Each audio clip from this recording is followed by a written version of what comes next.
Good morning, Scott.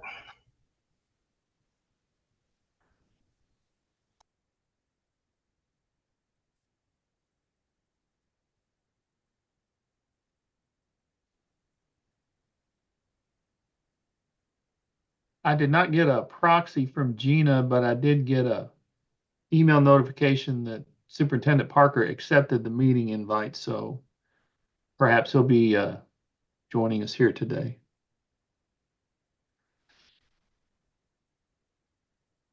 And I have a new camera. Apparently, last month it was brought to my attention it was kind of hard to hear me, so we got a new camera and a new microphone. So hopefully, I don't know if it's a good thing you can see me better, but you definitely need to hear me better.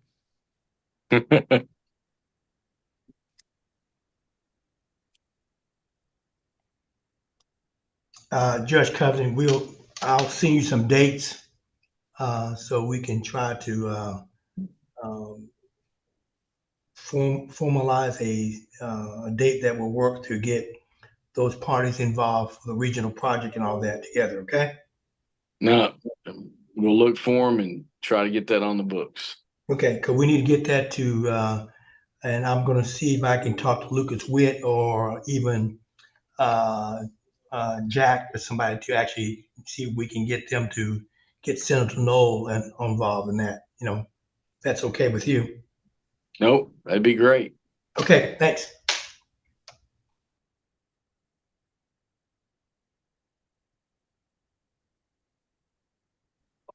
Not big, just thank you.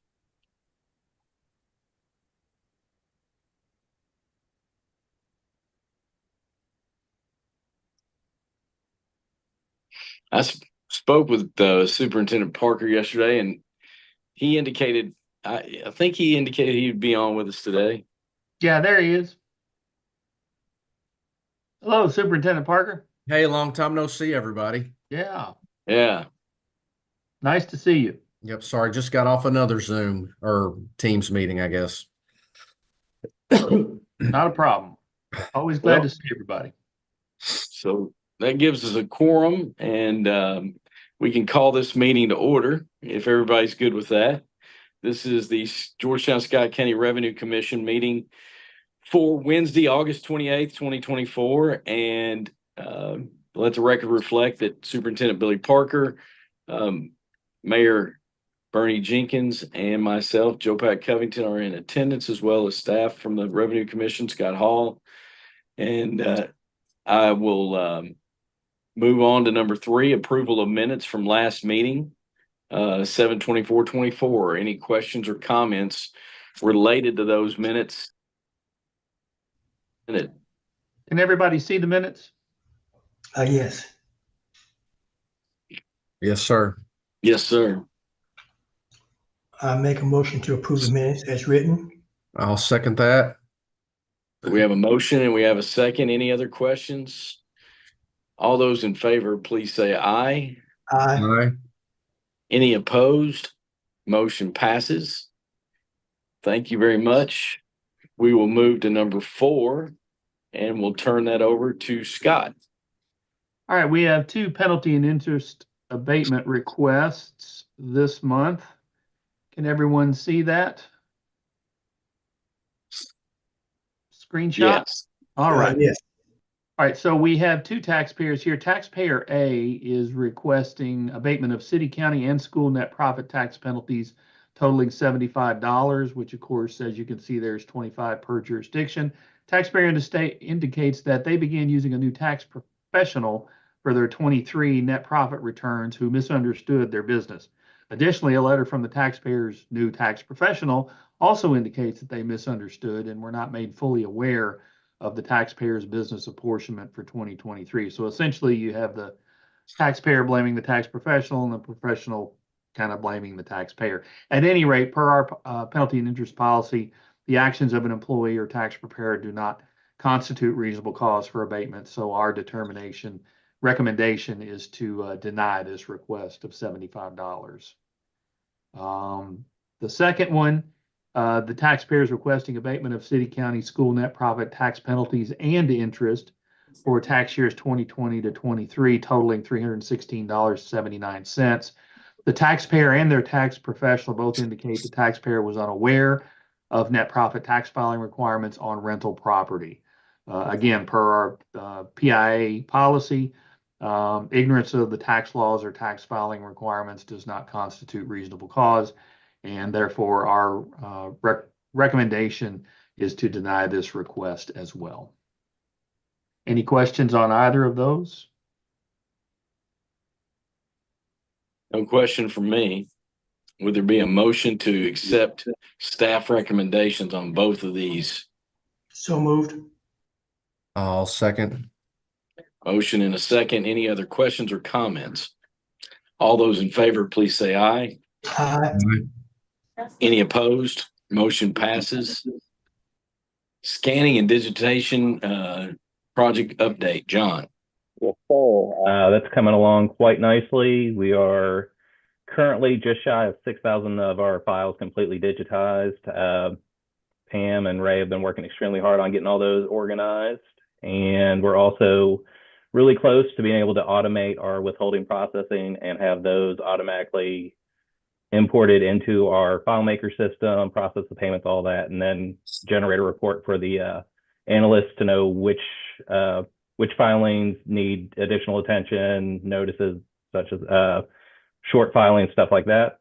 We're also getting closer to being able to automate the process of importing all those scans into our FileMaker system, as well as sorting them and organize them on our backup server as well.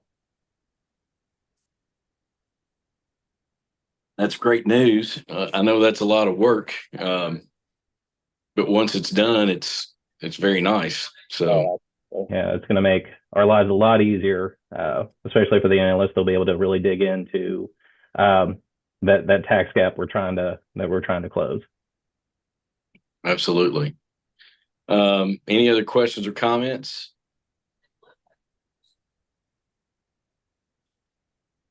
Move down to number 6. Scott? Yeah, we talked about this last month. Rayanne Perry was a temp we were getting from the Robert Half organization.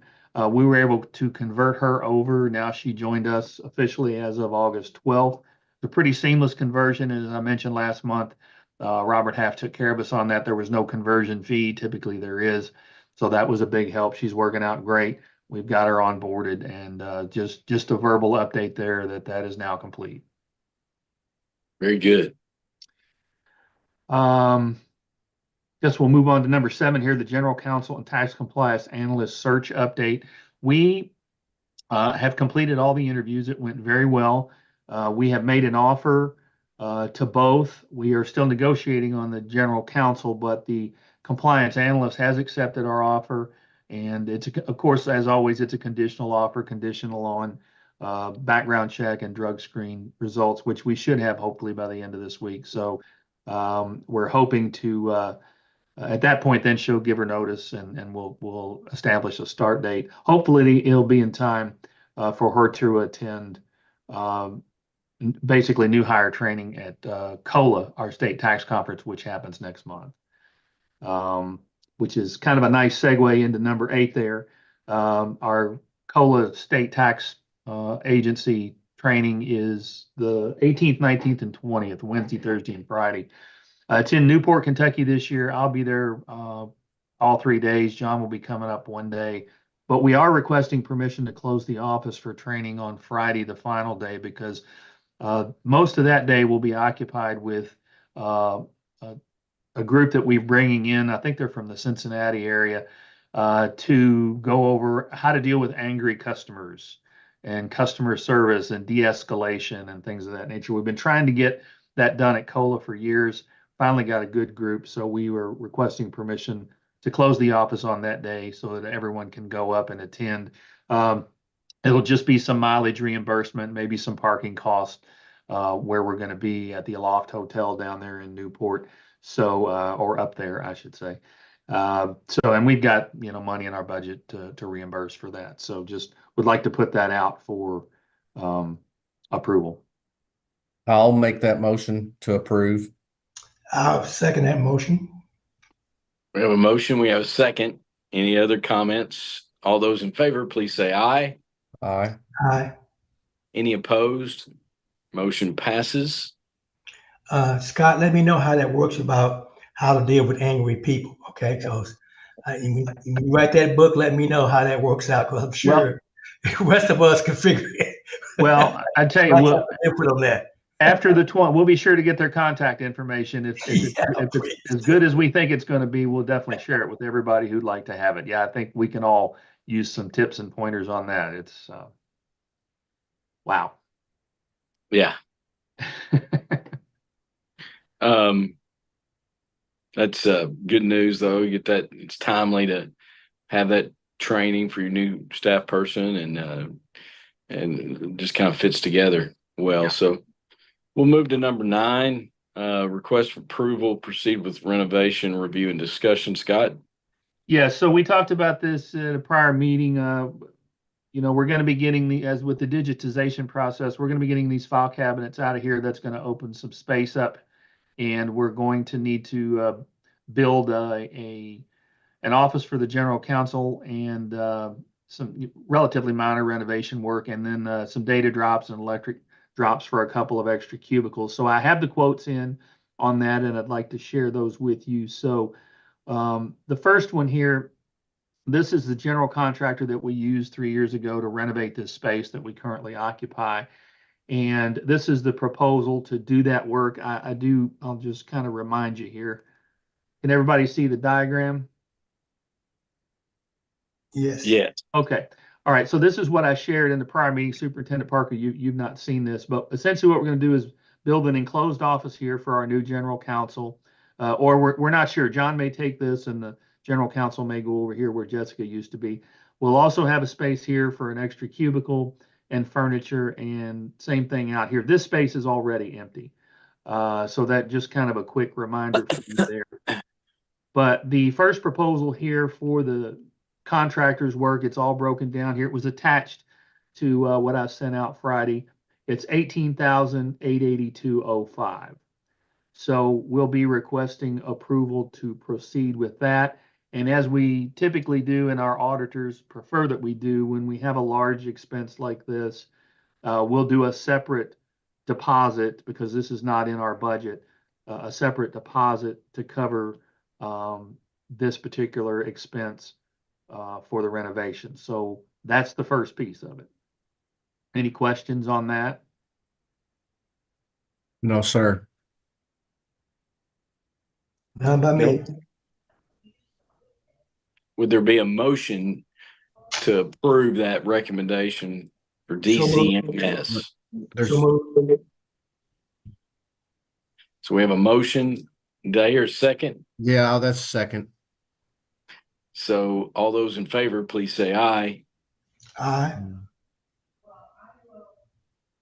Any opposed? None opposed. Passes unanimously. Okay. So this is the second piece of that, Judge, is the furniture for the general counsel's office. We've stricken a lot of the chairs and a couple of other things that were in the initial proposal. You'll see this is revision 2. We can get chairs a lot cheaper than they were going to charge us. So this is basically the cubicles. I did not attach this because frankly, I just got this about an hour ago, the updated version. And how they do it is very odd. I mean, it's like every screw and bolt, and it's a separate line item here. So it's pages and pages long. But the bottom line here is $12,008.71. That includes, as you see here, installation. As they did 3 years ago when we renovated this space, they have a crew that comes in. As soon as it hits the warehouse, they'll schedule it. They'll come out here. They'll build these cubicles and the furniture and everything right here on site. So that's the second piece of the reno, would be the furnishings. And again, same thing, we'll do a separate deposit with this since it's outside of what the budget that was approved for July 1. So $12,008.71 is what we're proposing and requesting approval on. Be happy to answer any questions. Although if you have any questions on any of this, I'm not sure I can be much help. So Scott, do you all get just one quote or do you all get several quotes when you're dealing with, Well, we went with both of these because we had good luck with them 3 years ago when we did the renovation here. And this particular company does a lot of government work. They do a lot of work for the state and other cities and counties. So no, we have not, and it's below the $40,000 threshold to put it out for RFP. So we've had good luck with both of these folks. So we just kind of went back to them again and asked for quotes. okay, thank you.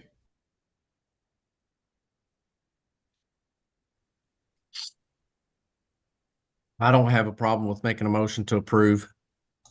Second, Motion and a second. Any other questions or comments? All those in favor, please say aye. Aye. Aye. Any opposed? Motion passes.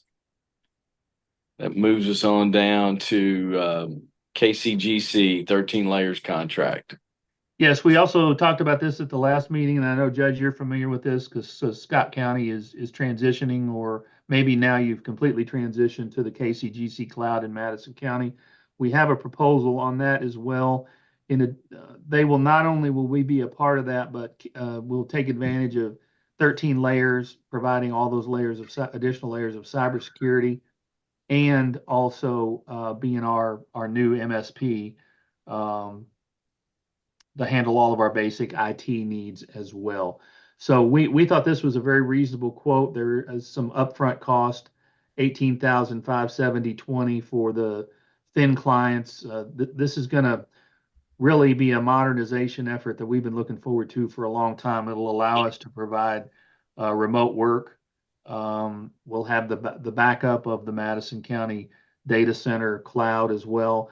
This recurring monthly cost is actually less than the initial proposal we got from our current MSP, who's trying to get us to sign a 5-year contract. And then this additional $624 a year, we'd like to do that as well for cybersecurity awareness training. That's a very inexpensive add-on to add that. So you can see all the different pieces here. The upfront costs would cover this equipment that would be drop shipped here, and then we would set up a time to begin the transition process. And John, as our IT coordinator, anything else you want to add about the KCGC piece of this? I think you covered it quite well. The biggest thing is the cost for any kind of replacement is going to go considerably down. Whereas with our all-in-ones, we're looking at close to $2,000 a piece on those. When those go down with the thin clients, it's a couple $100 to replace them. Yeah, that's one of the big advantages of going to this type of a setup. The modernization of it, which allows the remote work, also requires a lot less hardware costs moving forward. And Superintendent and Mayor, we use Madison County and 13 layers as well, and I'm very confident about their what they're providing. Feel very good about it, and I would say that I'm looking at this quote, and I see the secure tunnel, and we're essentially using Madison County as our cloud and backing up, but it's very secure, and just really think that it's a cost savings as well as compared to if you went to Amazon or some other commercial product. Scott and John, would you all agree with that? Yeah, absolutely. And 13 layers, they've been a featured speaker at, the Secret Service has a cyber fraud task force here in Kentucky. They've been a featured speaker at that. So they're a very well-respected organization. And 13 layers also handled our conversion to our own VoIP system within the past year or so, and that went very well. We've been very pleased with the deployment on that and the costs associated with that. So, I think it's a package that really, again, just like the digitization of our forms and everything else, it just kind of moves us further along down the modernization path here, and it's kind of the next logical step. And the reason Madison County offers this is because for years they've had the CSEP and they have all this excess storage and space because of that. And they decided to use it constructively and offer other county governments, cities, and special government entities, and then access. So I think it's a creative partnership. Having been a principal in Madison County and dealing with CSIP and all the things that can mean for you as a school principal, and all the just additional layers that creates, I'm happy to see that they're trying to find a way to utilize some of these some of the opportunities they've been provided through that, and leverage it to help out other communities. So, and generally speaking, anything tied to CSIP is pretty buttoned up. So, yep, sounds good to me. Any other questions? No. And like the other two proposals, we would do a separate deposit for this one as well for the 18,570.20. Sounds good. I don't mind to make the motion to approve. Second. All right. Motion and a second. Any other questions? All those in favor, please say aye. Aye. Any opposed? Motion passes. And then it gets us down to general discussion. Okay. Well, in the interest of time, the first one here, no new projects on the Cabinet for Economic Development. That was attached Friday if you'd like to take a look at that. I don't think there's a need to pull that up. Also, KJRA, we did make the June payment again. That's the same dollar amount every month. Nothing there. If you have any questions on that, I'd be happy to pull it up and we can look at it, but it's doesn't change much month to month.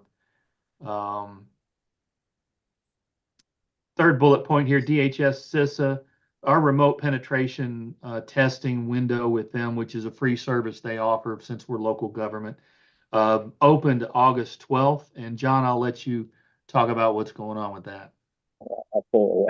Everything's been going very well with that. They've been operating in the background without even really impacting anything we're doing on our end. We just get a update at the end of each day, letting us know what they've done. And here, let's see, the last update I received, they should be finishing up on Tuesday of next week. After that, we'll have an after action meeting, go over their findings, what needs to be updated in our systems, what needs to be changed, and then we'll put together an action plan from that. Yeah, and just to reiterate here, this is something that essentially what's happening is these folks from CISA, Department of Homeland Security, they're lurking in cyberspace right now, trying to find vulnerabilities so we can identify them and plug them, things of that nature, find out if we have any vulnerabilities and what they are and how to address them. And there's companies that'll do this for you for a substantial cost. But again, we're very fortunate because we're local government that CISA offers this service free to state and local governments. It's a part of a larger package of services that we get from them, but this is a big one, and we've been on a waiting list for a while, so we're pretty excited that it's happening right now. Absolutely. Any questions on that? No questions for me. All right, then I will pull up our, I can find it here, individual compliance efforts for the month of July. Tammy came in at $17,900, and 51% of that is payroll. John had $14,781, and the majority of that is also payroll. And Denny also had a good month with $13,689. A majority of that was net profit. So good solid effort for the month, $46,407.60. That's not just the money that's coming in. These are accounts they're actually working, trying to get resolution where perhaps they didn't pay enough or they haven't paid in quite a while. And Denny also has a payment plan that I couldn't get on the agenda for today, but it'll be next month, where he's got a substantial payment plan that'll require the commissioner's approval, and that'll be a big number as well. So looking forward to that next month. Very good. Hey, Scott, I have a question. So Yes, sir. I know that you all put some things in place, and this question was asked by some other council members. So compared to in the past, what changes that you all have made? And like I said, you don't have to give me great detail, but just some minor changes that you all have made that has enabled you all to be able to collect, and more, you get more money, you're collecting more than you did in the past. So what has been contributed to that? Well, there's no one thing. It's a lot of little things that have happened over time. I would attribute a lot of it to the steps we've made to encourage voluntary compliance. We put the drop box in. A lot of the modernization efforts. We're getting ready to go live with a new website design soon, which will also have some forms submission as well. When we put out our regs a couple of years ago, we had some local CPAs provide some input on that. So, and with our new website, we've got a local CPA looking at that too, and has actually found some things that that needed to be tweaked a little bit. So, I would just say it's our overall strategic plan, and I'd be happy to share that. I've shared it with you all before, or we could, at some point maybe share it with the council as well. But there's a lot of factors that go into it. There's no one thing. All the things we're talking about are going to move towards those efforts. And I think probably the one thing is, I think over the past 8 years, I think taxpayers are starting to realize that this tax isn't just optional. That and they know there's a credible threat of enforcement, and that we're not going to go away. And I think the attention that was garnered from the presentation we gave to the city council on September 11th was pretty far-reaching. And when we get our new general counsel in place, we have another compliance tool that we think is going to help based on the attorney general's opinion. So, that'll be in the coming months. That's another tool. But, I think it was just really an amalgamation of a lot of things. It's hitting on all cylinders. I don't think you can really identify one thing, but getting a lot of these people in the positions that they are, and kind of expanding our operation a little bit, has led to some of the significant increases, which we're going to talk about here in a minute. So I don't know if that answers your question. It's really yeah, it does. And again, we can talk later about you coming back to council, kind of giving us an update, based on once you get your general counsel in place and all that, and we can set it up for a future date on our city council meeting to have y'all come and just kind of say, this is where we were. We came September 11th in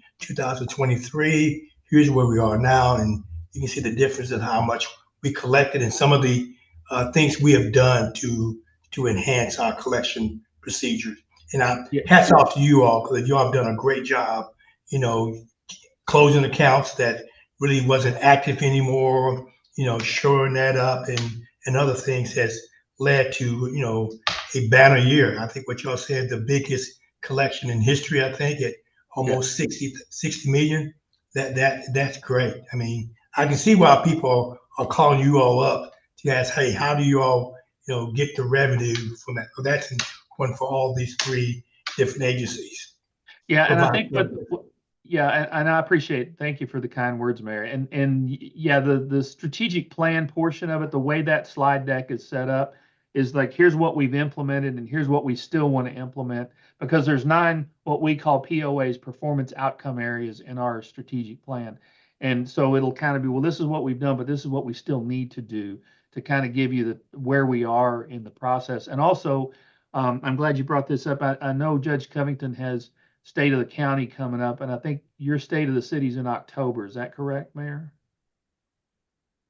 Yeah, my show, my dog and pony show is I think the 14th of October.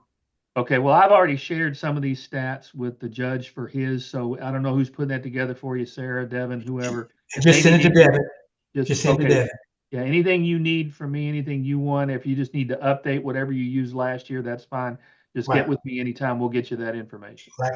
We can just, anything you think would be beneficial, just send it to Devin, and Devin and I are going to formulate and set this up for the city address. Sounds great. To echo that request from Mayor, it'd be great to have you come at a workshop and do the same thing, that you would present to the city, Scott. So, Sure. we'll navigate that. Appreciate it very much. Well, we should have it really smoothed out because COLA has now asked us to give the same presentation that we're giving to KLC in September. They also want us to do that in Newport. So we're going to do it then. We're going to do it for KLC. And I anticipate I'll be getting a call from Shelley Hampton at some point wanting to set up for us to do it at the county. So yeah, we're honing the fine points of that right now, and be happy to come whenever it works for you all and talk about whatever you want us to talk about. Sounds good. Okay, the next bullet point here is the electronic payment summary. We go over this. We started this last year. 1 month into the new fiscal year, we had 59,000 came in through electronic payments. As you can see there, the vast majority, 98% of that is through the web. Only 2% is people presenting their credit cards here. As you can see, of that 59,000, 50% of it was payroll, or excuse me, net profit. 49% was payroll, and 1% were regulatory fees that we collected for the city. Again, that's about a 94% of those are consistently e-checks. That's because the e-check is a flat fee of $1.95, regardless of how much you owe. The credit and debit cards are percentages, so that's why those are not used as much. That's about 6%. And then that 3431 is further broken down here by Visa, MasterCard, Discover, and American Express. And what you see here is pretty consistent month to month. Visa's number 1, MasterCard's number 2.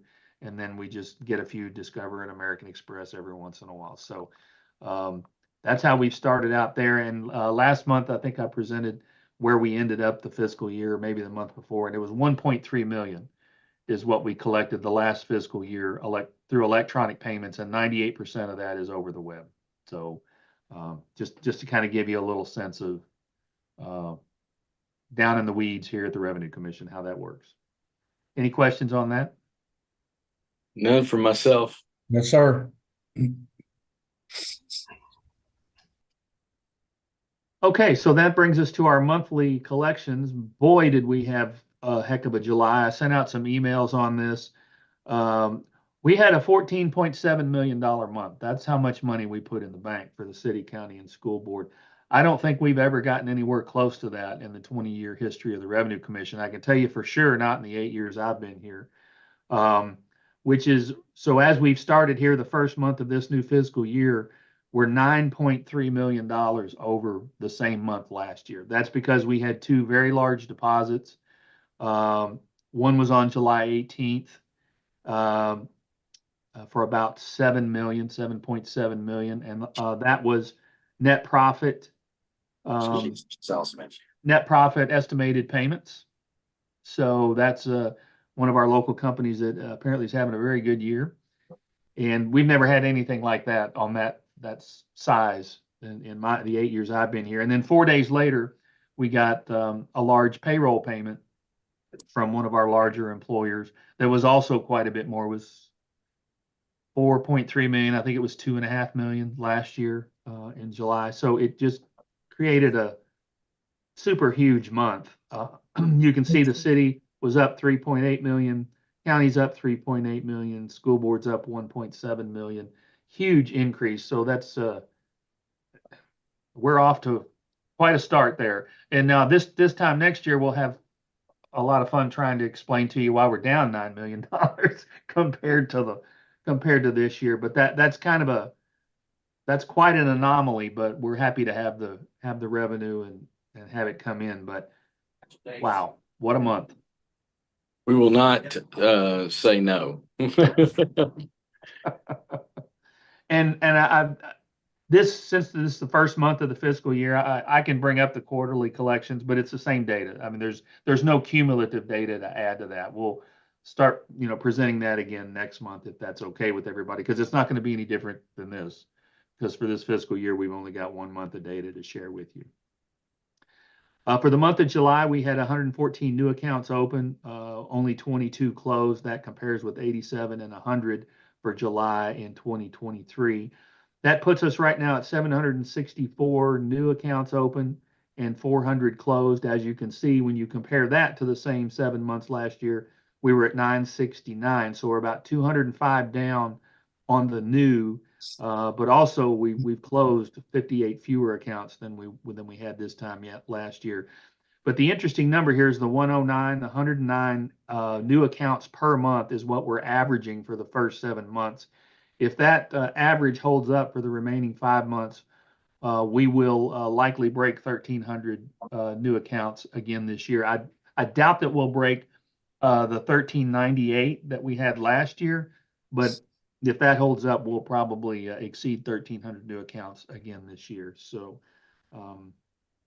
that's the new accounts and closed accounts update there. And then I always update these cumulative totals here if that's of any interest to you as well. Any questions on any of that?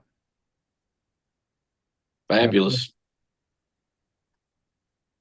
And that's all I have. So we will have our next regularly scheduled meeting on September 25th, 2024. And we will go from there. Any comments or questions? Does that date work for everyone? I'm looking at my calendar as well. I will point out that is the KLC Fall Conference Week in Lexington. So I'll be out of the office a lot of that week. Of course, it's no problem to do the commissioners meeting that morning for me. And then that afternoon, 3:15 is when John and I will be giving our presentation to KLC in Lexington on our success here at the Revenue Commission. But, you know, the week works for me. But Mayor, if you might want to check your calendar, I don't know what your commitments are for KLC during that week. Oh, I will be at the KLC, but I can step out to take part in that. That's no issue. Very good. Well, is there a motion to adjourn? So moved. Second. Motion and a second. With that said, then please vote with your leave the meeting button. We are adjourned. So thank you all. Thank you, gentlemen. I'll see John and I'll see some of you at the event later this morning. Probably. Thank you. Sounds like we'll all see each other there. So Yeah. Yep.